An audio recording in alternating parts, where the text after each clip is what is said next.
नमस्कार, आप देख रहे हैं सनराइज ब्रेकिंग न्यूज। मैं हूं आपके साथ किंग करुणेश। आइए जानते हैं झारखंड की।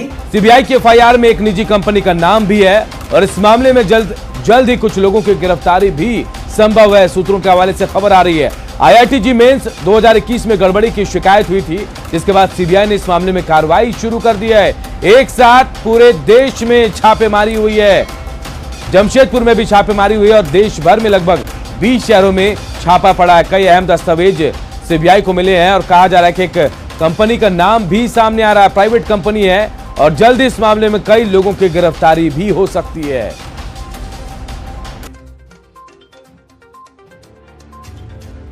मंगलवार को अमेरिकी सेना के देश छोड़ने के बाद अब तालिबान अपनी सरकार बनाने की तैयारी में जुट गया है। ऐसा कहा जा रहा है कि तालिबान अफगानिस्तान में एक समावेशी सरकार बनाने की तैयारी कर रहा है, जिसको लेकर तालिबान और अन्य अफगान नेताओं के बीच कई बैठकें हुई।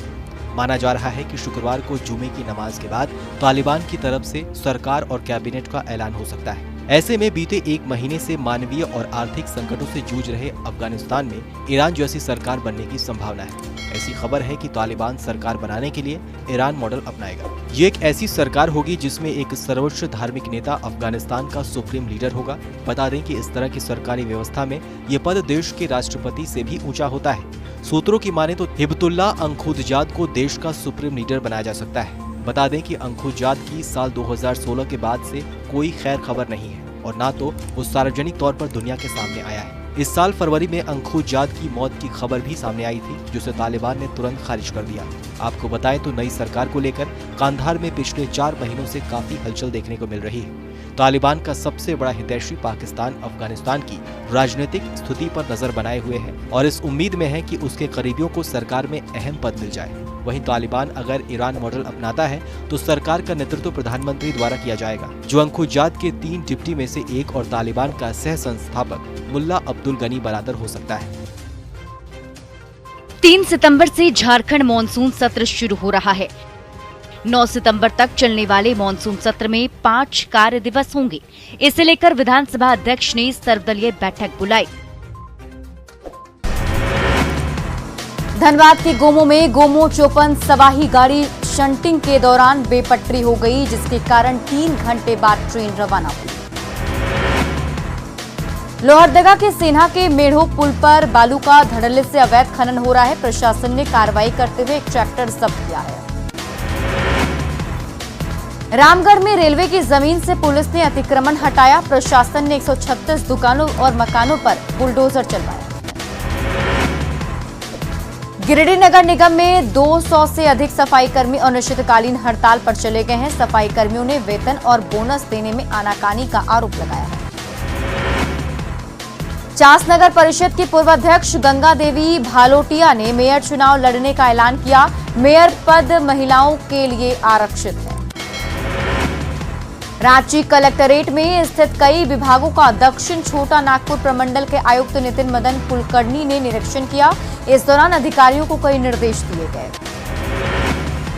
गुमला में सीसी इलाके से एक महिला गांजा तस्कर को गिरफ्तार किया गया। उसके घर से 700 ग्राम गांजा भी जब्त किया गया। 3 दिन पहले ही महिला तस्कर जमानत पर जेल से बाहर आई थी।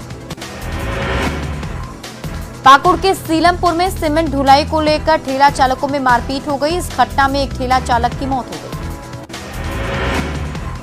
गिरिडीह के बनियापुर कोलियरी के वर्कशॉप पे चोरों ने देर रात धावा बोल दिया। दहशत फैलाने के लिए फायरिंग की, लेकिन सुरक्षा बलों ने चोरों को भगा दिया। देवघर में साइबर अपराधियों के खिलाफ पुलिस को बड़ी सफलता मिली है। पुलिस ने 5 थाना क्षेत्रों से 22 साइबर अपराधियों को गिरफ्तार किया है। बोकारो के आईईएल थाना क्षेत्र के कर्माटांड में अपराधियों ने क्रशर मशीन पर काम कर रहे 6 मजदूरों की बेरहमी से पिटाई कर दी। पुलिस मामले की छानबीन में जुटी है। धनबाद में गोविंदपुर इलाके से 3700 टन अवैध कोयला जब्त किया गया। पुलिस की कार्रवाई से कोयला माफिया में हड़कंप है।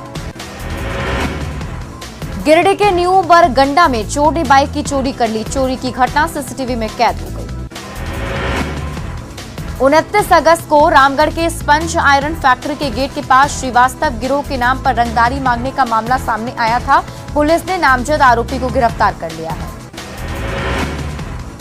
देवघर के कुंडा थाना क्षेत्र के करनी बाग क्षेत्र में बुलेट के शोरूम में भीषण आग लग गई। फायर ब्रिगेड की टीम पहुंची और आग पर काबू पाया। गोड्डा के हरिपुर में पेंशन और आवास दिलाने के नाम पर 50 लोगों से ठगी कर ली गई। डीडीसी ने लिखित शिकायत मिलने पर कार्रवाई का भरोसा दिया। दुमका में पुलिस ने कफ सिरप की 288 बोतल जब्त की। वहीं बाइक सवार पुलिस को चकमा देकर फरार हो गए। रांची नगर निगम ने ऐसे 20,000 घरों की पहचान की जिनका होल्डिंग टैक्स बकाया है। सभी को नोटिस भेजकर टैक्स जमा करने का निर्देश दिया जाएगा।